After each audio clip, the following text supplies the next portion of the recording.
Eddie Rudy. Yup. All right, let's do it. Hey, it's everybody. It's Aaron Banyan. It's Timothy Bennett. Wasn't here. prepared for the intro. Welcome back to B&B Banter Bros Goes to the Movies. Yeah. Episode 3. Yep. Season 2. I think they know it's season 2 by now. I would hope so. We can probably drop the season 2 part. I'll think about it. So yeah, tonight. On this episode At least, we're going to be talking about John Hughes. We're going to kind of go over some of the films that we liked of his, and we're going to talk about some that we didn't. Right. Talk about, little fun facts and trivial things and things of that nature that we know about or we discovered or stumbled upon or dived in-depthly into. Yeah, good. Which that tends to happen with us. You go down that rabbit hole. Yeah. It's like going on YouTube. If you're going on YouTube late at night, especially when insomnia hits, you're gonna be on there for like 3 or 4 hours. Oh, for sure. Watching everything under the sun. But I have to admit, the further I got in my viewing, like the more movies I watched, the less notes I took. Yeah. So, like I started out strong, and then by the end, I was like, I'm not taking anything. Yeah. I didn't take any notes. I just figured, if I enjoy it enough, I can remember. So. Yeah, that's very true. But yeah, basically, we wanted to kind of just overall talk about, or at least touch base on, what John Hughes did for the 80s and why he was so iconic, or why he was what you would consider the influence of 80s pop culture, especially in film. He didn't just have the 80s film pop culture. He was like pop culture itself, like whatever it was, he defined what the 80s felt like. He was somehow locked in to just in general, like anything he put his mind to, he locked in really well. Yeah. This is one of the things I was reading about. So he started out writing for, like, he was like in advertising before, like at first, and then he started writing for National Lampoon magazine. And the editor, I believe, PJ O'Rourke at the time was talking about, like, he wrote so much and so fast, we couldn't keep up. They were a monthly magazine, like he was writing too fast for us. Yeah. Well, yeah, he would spend, like, it would take him maybe 4 to 6 hours to write something for the magazine, and that's like a daily thing. So he just sit there and write. He would lock himself away too. Yeah. He was what those typical writers, like any writer out there, says, you got to isolate yourself and just lock your doors, isolate yourself, face a wall, and just start writing. And he apparently did that. He could do it with such discipline. He got onto an account for a cigarette brand, I can't remember, but so he essentially got onto the account so he would make constant trips to New York so he could contribute to National Lampoon magazine. And that was where one of his stories, there were a couple stories that didn't work out, that they tried to turn into a movie. But like one of his stories was a story he wrote about his family trips that turned into the National Lampoons Vacation. Yep. And that was one of the first big ones that he was responsible for, I think. Yeah, he was the writer for it. I didn't direct it, but he was pretty much the writer for it. He wrote the characters. Yeah. And I believe the he's story... still credited, no matter what National Lampoons or whatever.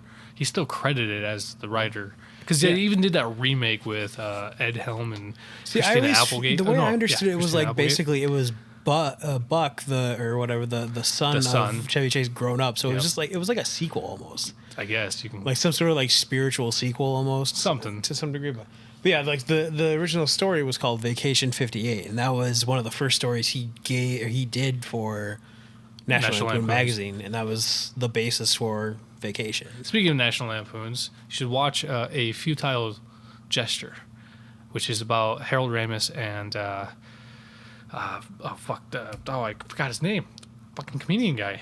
Anyway, it's about National Lampoon magazine. Oh, okay. What comedian guy? What comedian? I can't remember his name. Will Forte plays the guy though, and something Glassman plays Harold Ramis. Oh, okay. Yeah, you should give it a shot. It's on Netflix. Oh, all right. Just because you mentioned National Lampoons, and for sure, I just started watching it yesterday. Harold Ramis is somebody we could do the career of. Totally could do that.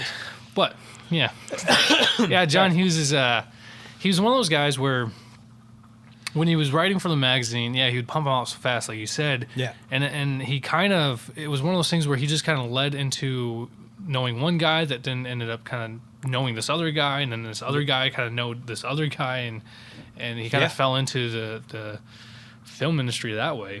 Essentially, he just kind of stopped writing and switched over. So I got another note I took about him was his first credited screenplay was a flop.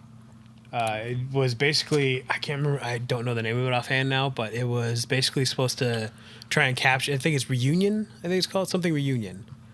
Class Reunion. Yeah, but it was supposed to basically try to capture the same energy as Animal House and just did not work. Yeah, Class Reunion was the one, because after that he did Mr. Mom, like for film. Oh, yeah. He did a couple episodes, but he did Mr. Mom, which is one of those I watched, which was great. That's another one I've it's been so long since I've seen that one. I don't remember any of it. Yeah. If I've watched it at all. I mean, it's entirely possible that's one of those Michael Keaton movies I missed. See, and I said the same thing. Like, I swore to God I'd seen it, but while I was watching it, I'm like, I don't think I've seen this before. I know it's him and Terry Garr is the wife. That's all I know. Christopher Lee's. Actually, there's a handful of actors that really, if you watched it, you would recognize. You go, oh yeah, Christopher Lee, Lloyd. I almost said Christopher. You did say Christopher Lee at first. I did. Christopher Lloyd is in it. The White is in there. Yeah, Christopher Lloyd. He's just like a blip.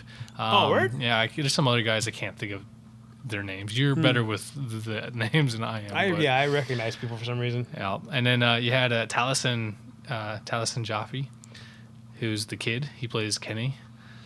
I know the name. Critical Role. He plays Percy in Critical Role. Oh. He's the little boy in Mr. Mom. Okay.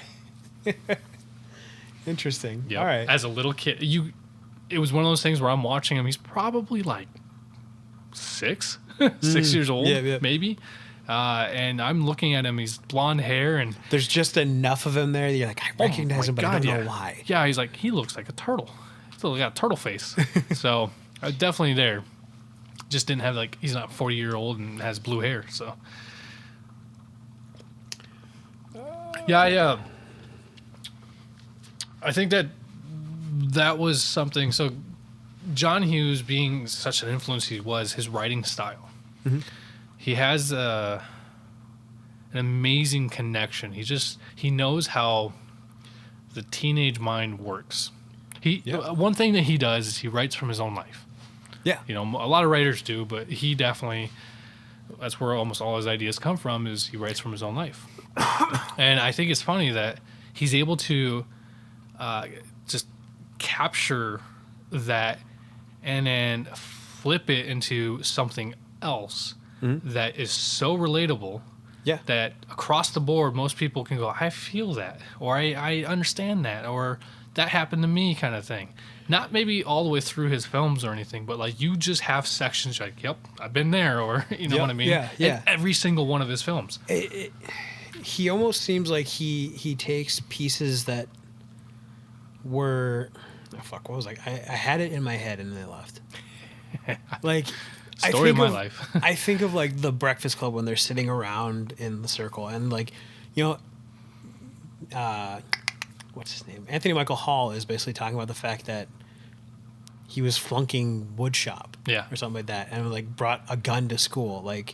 That's serious shit. Yep. But then he somehow made it just it was heavy, but then it got lighthearted enough to where you didn't get dragged down. And I think that's what he does very well in most of his movies. Yes, there's some kind of deeper, darker side to almost all of his films in some shape and form. He's never shied away from the dark undertones, but he's never dwelled on them. And that really shows the psyche of what teenagers go through. They're hormones. They're going through hormones. They're the worst thing you could ever do is have school a thing. Not educational purposes, but you have a bunch of unstable hormonal teenagers with all this weird shit going on in Bard collectively in one group, in one room, and you don't expect shit to happen. You don't expect some that's exactly explosion. How prison works. Yeah, exactly. And I that's why I praise teachers. I couldn't be a teacher in high school. I couldn't be a teacher in elementary. I couldn't do that. Not a goddamn way. No, I always said if I wanted to be a teacher, I would be a college professor because they choose to be there, and I don't have to give a fuck. Right. But you tell them flat out at the beginning, be like, you show up or don't. It's your ass. Yeah, exactly. Like, It's their money. I still get paid either way. Yeah, but he does an amazing job at really showing that the mental and psychological fluctuation and stress and worry and all that stuff from all. That's what I was just gonna say. It's not just one version of it either. Yeah, it's all over the place. And essentially, what he's doing is he's humanizing them and realizing that there's a connection between the rich, snobby, jockey because people, they're not human yet, or like the lowest, which is the Breakfast Club right there in a nutshell. That's why he did that film. Like you had the jock, the punk, the princess, the basket case, and the nerd. Yeah, I mean, and they're all together, realizing that they share a commonality, and that there is no need to have this. It's not even. I don't even think it's commonality with them. It's just they make connections. Well, that's what I mean. Because they all have something in their life that they're dealing with, which is a serious thing. Yeah, all of them have an expectation that's either supposed to be held on against them, or that they're expecting from themselves because of that. I feel like John Hughes, I guess, in a total conclusion, that John Hughes hates parents. Yeah, parents are all like in every movie. I feel like that I've watched that are, like revolve around the teenagers more, or the kids. Parents are dicks. Yeah, they're so. Except for Uncle Buck, all the movies I watched, the parents had not really many redeeming qualities. In Uncle Buck, the dad was spineless, didn't put his foot in on anything going on, and the mother was just. Well, in all fairness, that daughter was a total bitch. That was one of the notes I wrote for the movie. Was like, that daughter's a twat. But, it was one of those things where the mother really didn't... She kept putting fucking fuel on the fire. Yeah. She just kept squirting it at her. That movie, I should say, they're not completely without guilt, but they're not as bad as the other movies. Like, if you watch, like, the ending of Weird Science, the parents portrayed in Weird Science are terrible people. Oh, yeah, absolutely. Like, they're just assholes. The same thing with, if you watch Some Kind of Wonderful, like some of the movies I watch, like... Yeah, the dad. The dad is overbearing. The mother has no real clue, it seems, or just kowtows to everybody in the family. Yeah. And Leah Thompson's parents seem to not really understand anything that's going on. Not that they're referenced a lot, but, like, they don't seem to have a hand in anything. Yeah. They kind of just... stay out of their daughter's life. Yeah, like she's leaving to go on the date with Eric Stoltz, and they're like, "Say hi to Hardy for us," and that was the guy she broke up with, and I was like, "So you don't even know?" Okay, but then again, if you want to break it down, teenagers aren't the best at talking to their parents. That's very true. So there's a lot missing. I mean, I was guilty of doing that. There's a give and take. Yeah, my mom consistently tried to go. I was like, "So what's new with you?" And I'm just like, "Nothing." Yeah. So I can't hate her for not trying, but I was a little dick. And to be fair, at the same time, would you really want to, contribute all the things going on in your head and your body to, like, your mom going, "What's new?"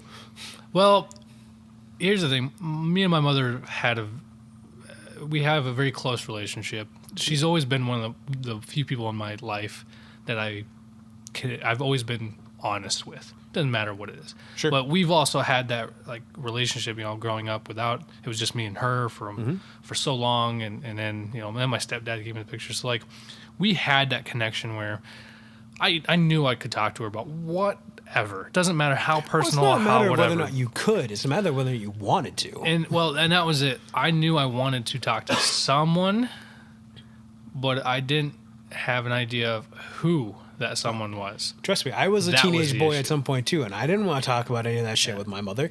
Right. I didn't think she wasn't around for that part, but I wouldn't have wanted to. Well, I don't think it was a much of a what do you want to call it? I don't really think it was something I would have been embarrassed about as much as I just didn't. I think it was just that I just didn't want to. I resisted it. Whatever it was, I just resisted how she wanted to help me. And I think part of it boils down to, especially being a guy, you probably he's not going to understand half of this shit.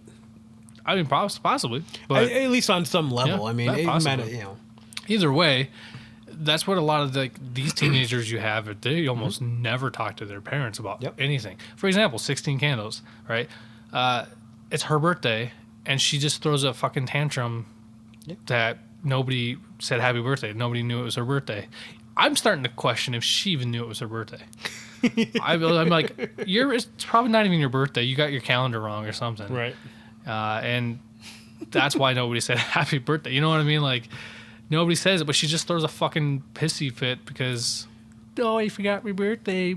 The world sucks. Have you noticed that John Hughes and Molly Ringwald's working relationship, she always seems to be basically on any level or in every movie on some level, she's just like, wah.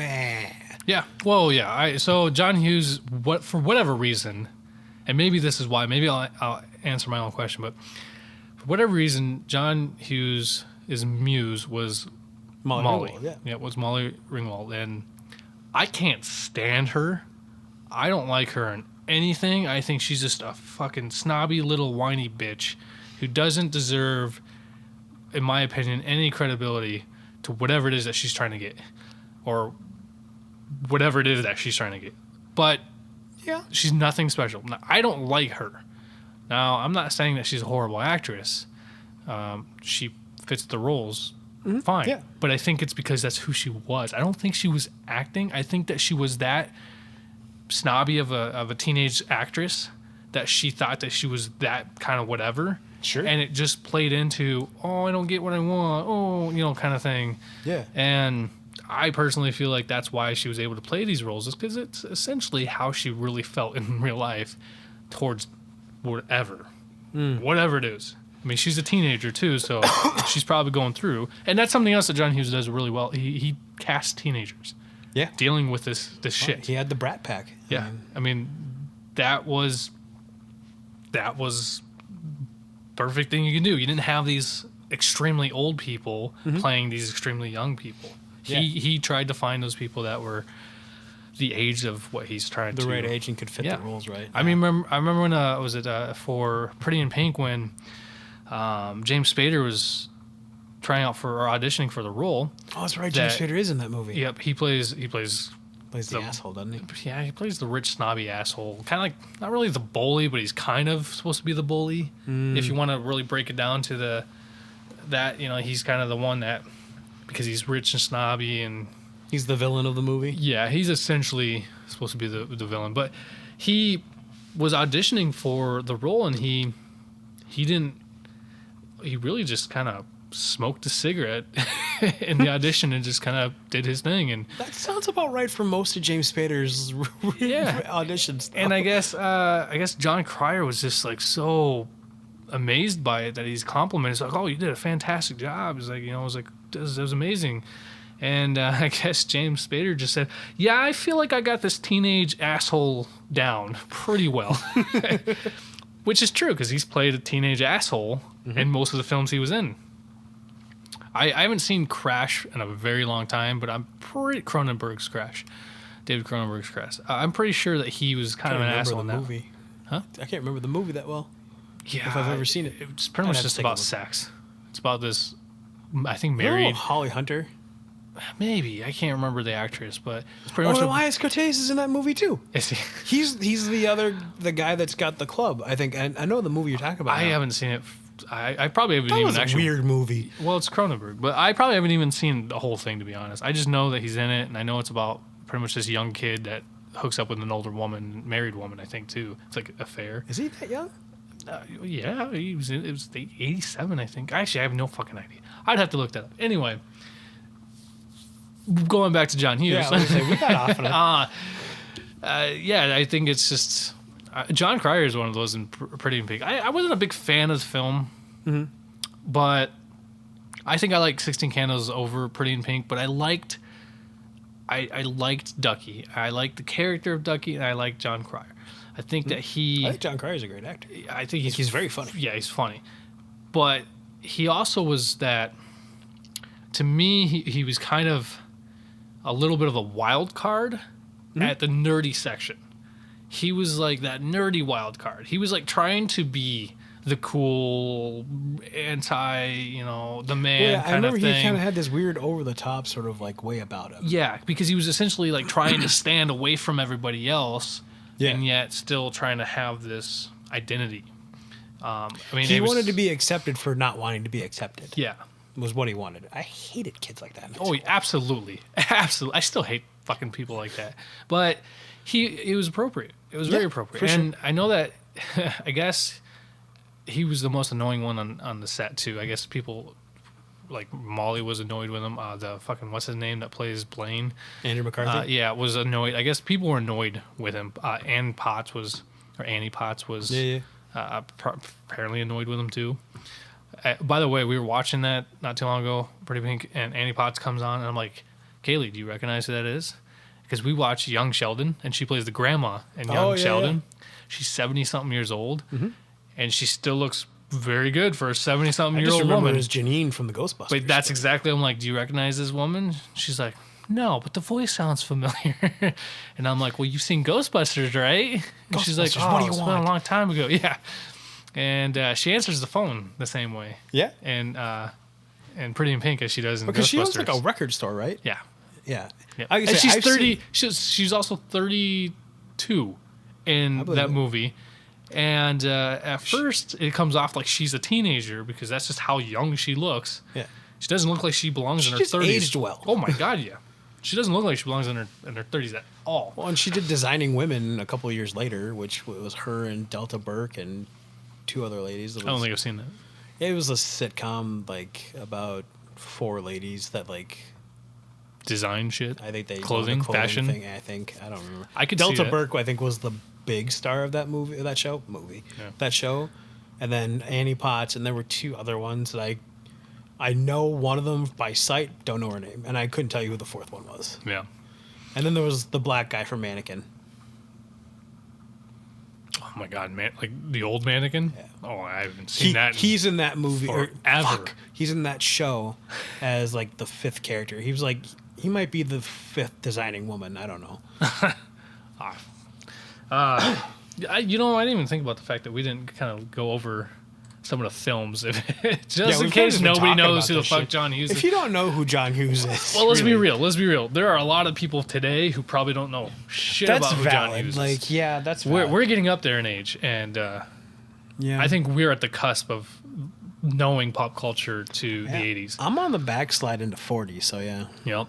But anybody who doesn't know who John Hughes is, he was one of the most influential, iconic person in pop culture and film, and basically the 80s. When you think, if you want to know anything about the 80s, you just watch Breakfast Club, Pretty in Pink, Weird Science, those films, and you basically got the gist of what the 80s was all about. Yeah. But some of his biggest films that most people do recognize is The Breakfast Club. Yep, that'd probably be the top one, I would think. Ferris Bueller actually would be, because that's technically considered his number 1 biggest hit film. I suppose that's probably the one that's referenced more in culture in general.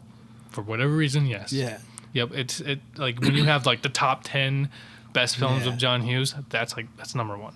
Sure. My personal favorite is Plane, Trains, and Automobiles, John Candy and Steve Martin. We're gonna differ on that. But yeah, he's Weird Science, which I think is personally, I feel like it's a big one. But I honestly don't know if it really is. It was big enough, not so much now, but it was big in the 90s because it had its own. USA did a series. Oh, my voice is cracked. USA did a Weird Science TV show, and so it was big enough in the 90s. I think I remember that. I don't think it ran for more than a couple seasons, but. I think I remember that, though. Yeah, it was. I couldn't tell you who the guys that played Gary and Wyatt were, but I remember the chick that played Lisa in the show is the same. I can't remember her name, but she was the female lead in Kingpin with Woody Harrelson and Randy Quaid. Yeah. It's that girl. God, I can't remember her name, but I don't remember her name but either. she essentially took over for Kelly LeBrock in the Weird Science TV show. I think I do remember that. It was on it. He was on USA. Like I say, I don't think it ran for more than 2 or 3 seasons, but I'll have to try to look that up at some point. I think Weird Science is up there personally, but like I said, I just don't know if it really is. Because personally, I was obsessed with that film when I was a kid. Oh yeah, It's such a bizarre film. It's a strange one, but that's the other thing that I noted in like my reading about John Hughes himself is he was known for mixing in bits of like magic almost into the films. Yeah, what he did was just about every single film of his had that nice blend of fantasy and reality. Mm-hmm. So you have the reality, you have the tangible, what's in front of you, characters dealing with their basic life and this and that. But then there's this fantasy, and he had an amazing way of throwing that fantasy on top of the teenage reality stuff to kind of allow you to escape. Yeah. Instead of reliving whatever, your own life and connecting with these characters. And so one of the examples is Ferris Bueller. His perfect day off. He skipped school so he could have a perfect day off. That's a fantasy. Every fucking thing he did in that goddamn movie was all fantasy. Nobody would do that. There's no way he gets away with half that shit. No, not at all. That's what the fantasy about it. Yeah. It's what kids would fantasize if they had that perfect day off and they could do whatever they want. Yeah. And then Weird Science was the literal fantasy, side of it. Like, what does a teenager fantasize about? I was watching it the day before yesterday, and I took a few notes because once Lisa is created, I stopped taking notes. Because I was like, now we're kicked into fantasy. But like up until then, I was like, what are they doing? How is this working? Like, honestly, they hacked a military base. How? How do you, if your internet is you putting the phone receiver onto a cradle, right? How do you hack a military base? Secondly, how does a military base have that kind of system where you can hack it? Yeah, that's a poor military base. That's somebody's not doing their job. The one other note that really bothered me once I made the connection was if you watch them putting in the clippings, and stuff, not even the clippings. The clippings, like they're putting in pictures of Kelly LeBrock into the fucking computer to simulate this woman. And then they're created, and she walks around town. No one knows who she is. She is a magazine model. How did no one recognize her? That's one of the first few things I always think about too. And I hadn't put it together until I watched this. I was like, wait a fucking minute now. Yep, she's a magazine model and nobody's questioning. But then again, if you saw a celebrity, you'd probably second guess yourself. Is that who I think it is? Because why are they around this area? No one is looking at her. Yeah. Well, everybody's looking at her, but true. No one is looking at her with recognition. Everyone is looking at her with desire or jealousy. Yes, those are the two emotions. Not going, oh, I think I know that face from somewhere. Yeah. The little old lady's looking through fucking Cosmo. I did love when she's in the lingerie store and trying to buy lingerie for Gary and Wyatt, and she buys the underwear, and then she asks the old lady at the lingerie store that's checking her out. She's like, do you have anything to go with this, like in leather or latex? She's like, give me a break. I don't know why. That joke made me laugh. Yeah, I've always enjoyed Weird Science, especially it's Bill Paxton's debut too. That's another thing I've noticed. He's like a shit monster. He gets turned into a shit monster. He's a giant toad. Is that what it is? A toad? Because he eats a fly. I think he eats. I thought he was like boiling though. I thought he was like bubbling. Well, he had pus coming off, which was weird. But I think he was basically a toad because he eats a fly. That's true. He does have a long frog tongue or whatever. Toad-like tongue. Whatever the fuck. He's just a fucking blob of something. Yeah. He looks like Jabba the Hutt, but like a mini version. Yeah. With feet.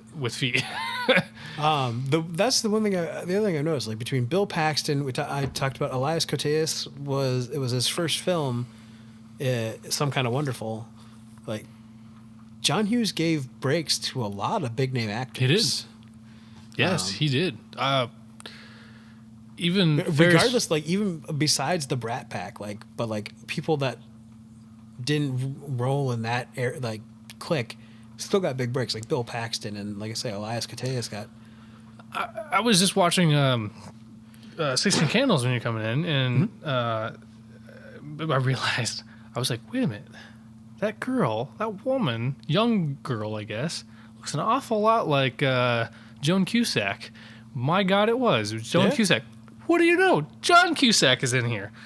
He's just a little blip. Right. He's part of the nerd. He's Anthony Michael Hall's nerdy buddy Yeah, would yeah. ask him to get panties. I vaguely remember that. Yeah. I was like, my God, fucking. I'm a huge John Cusack fan, and Yeah. I didn't even recall. I've seen Pretty in Pink, but I guess it's been a long Unless you were time. looking for it, I mean, I guess you really wouldn't notice. Yeah. I probably hadn't seen it since. But yeah, I think that's the 13 other years thing ago. that's really cool is that he's given starts to a lot of actors that went on to do really great things. Yeah. So Yeah, I mean, Matthew Broderick was still. I mean, he was acting before he was Ferris Bueller, but if it wasn't for Ferris Bueller, like that was his break. Like that was his Breakout? hit. Yeah, it was like the one film that made him huge. Yeah.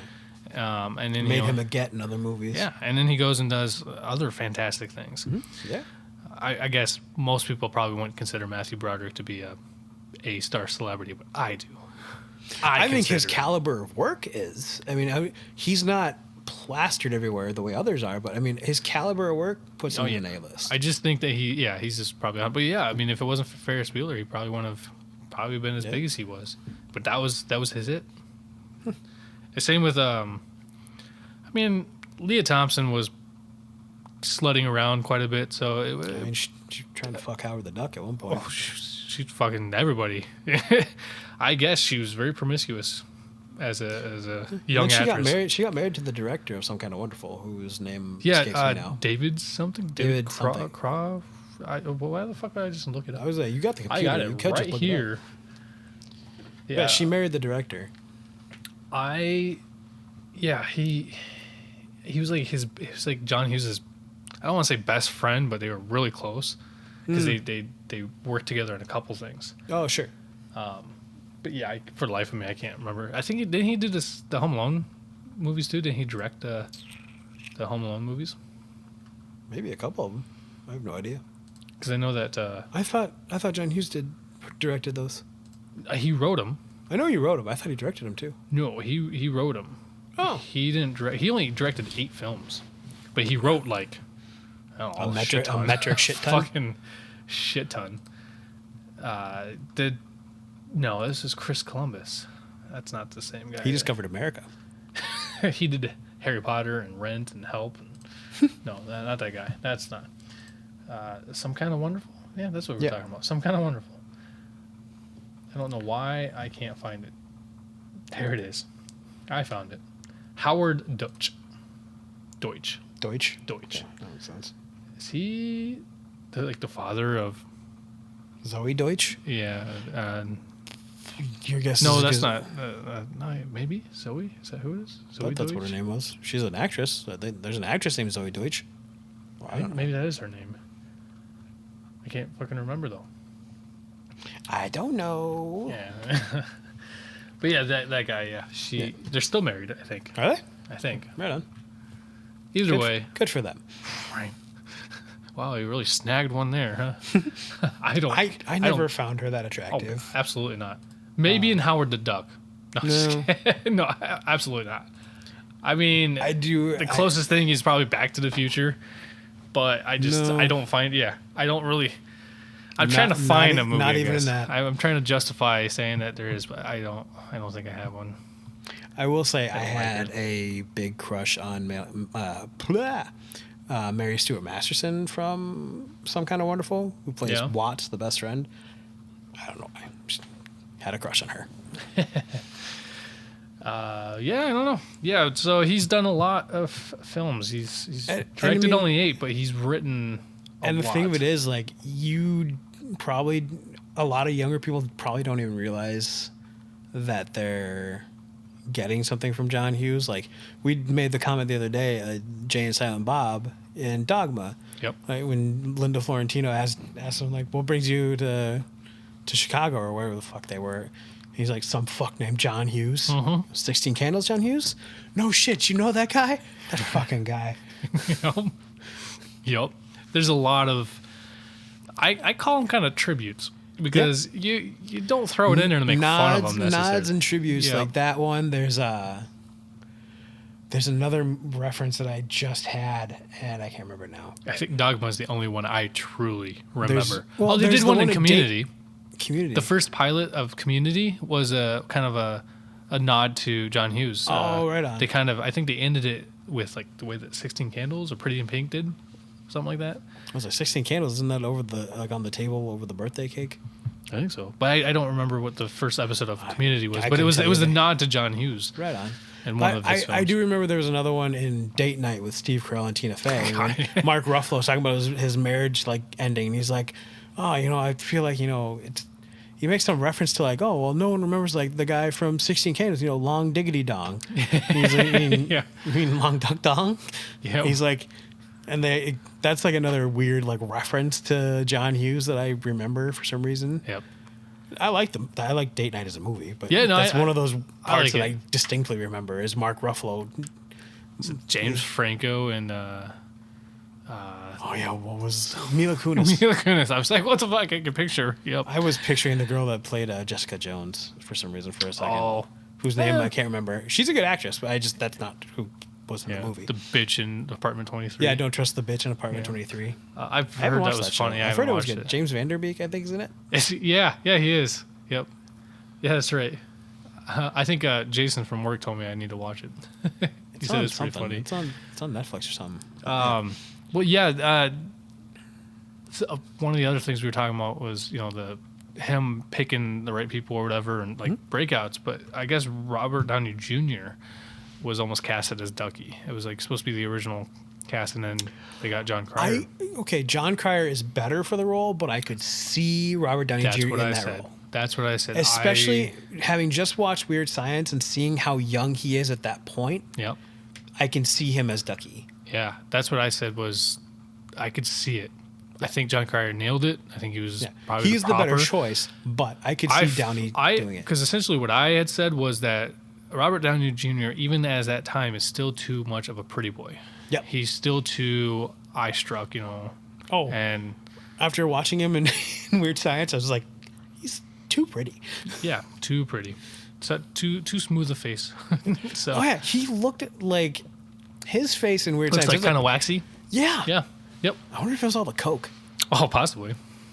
Just tighten his fucking shit up. Botox.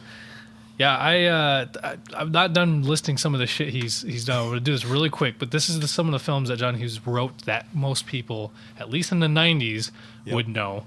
And that is... oh, shit. I lost my... Okay, so... The Great Outdoors, which was great. Yep. We'll talk about that. Uncle Buck, which is always one of my favorites. Mm-hmm. And he's John Candy. I'm going to interrupt it, but John Candy and John Hughes were like best friends. Yep, that's another note I took. Yep. They became very close and working together, and he was deeply affected when John Candy died. Which is one of the theories that led him to become isolated from society. It wasn't just all the other shit. He took stuff personal, like rejection personal, and he didn't like doing rewrites or anything unless it was on his terms. Right. He had a hard time with the business. He took everything personal. But when John Candy died, a lot of people said he died too. Yep. It's like, it hit him so hard. Yep. And then he had a heart attack too, I believe. He had a heart attack out in public. Yeah, John Candy had a heart attack and died in 1994. And then John Hughes had a heart attack when he was running out in New York, meeting like family or whatever. Yep.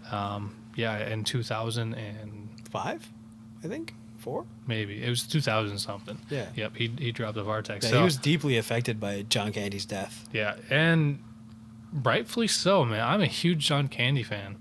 It's sad. It is sad. And even I read about John Candy. John Candy kind of even knew that his days were probably numbered. Yeah. I mean, he was a big guy. He wasn't the healthiest. Yeah, he smoked, he drank.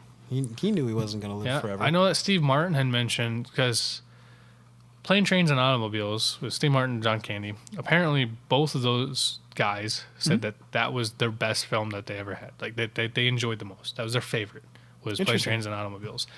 But Steve Martin had mentioned, I think in one of his books, that when he got to know John Candy, that he's exactly like he is on TV. He's this big, cuddly, sweet, sincere kind of guy, but you can just tell there's something broken inside of him.